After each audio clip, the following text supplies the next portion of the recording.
Colleagues to vote no on this amendment because the objective of the amendment has pretty much been met. There's no funding available to continue it.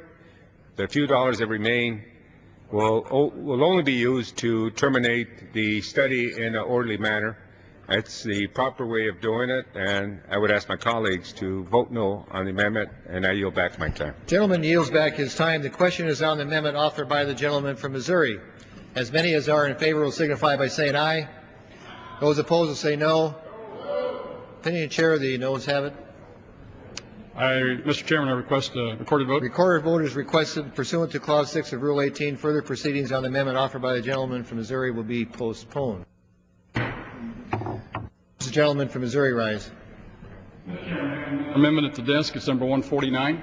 Clerk will designate the amendment. Amendment number 149, printed in the congressional record, offered by Mr. Luetkemeyer of Missouri. Pursuant to the order of the House of February 18, 2011, the gentleman from Missouri, Mr. Luetkemeyer, and a member opposed will each control 3 minutes. The chair recognizes the gentleman from Missouri. Thank you, Mr. Chairman. I rise in support of my amendment, which would prohibit the U.S. contributions to the United Nations Intergovernmental Panel on Climate Change, an entity that is fraught with waste and engaged in dubious science. The IPCC advises governments around the world on climate change, and supporters of cap-and-trade legislation have used the questionable science, the findings of the IPCC, as reasons to support onerous legislation. Criticism of this science intensified over the last 2 years when emails publicly released from a university in England showed that leading global scientists intentionally manipulated climate data, suppressed legitimate arguments in peer-reviewed journals, and researchers were asked to delete and destroy emails so that a small number of climate alarmists could continue to advance their environmental agenda. Since then, more than 700 acclaimed international scientists have challenged the claims made by the IPCC in this comprehensive, independent, 740-page report. These 700 dissenting scientists represent some of the most respected scientific institutions at home and around the world, including the U.S. Departments of Energy and Defense, the U.S. Air Force and Navy, NASA, and even the Environmental Protection Agency. For example, famed Princeton University physicist Dr. Robert Austin, who has published 170 scientific papers and was elected a member of the U.S. National Academy of Sciences. Dr. Austin told a Senate committee that, unfortunately, climate has become a political science. It is tragic that some perhaps well-meaning but politically motivated scientists who should know better have whipped up a global frenzy about a phenomenon which is statistically questionable at best.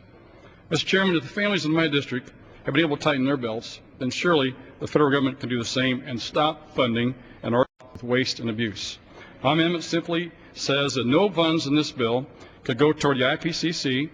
This would save taxpayers millions of dollars this year and millions of dollars in years to come.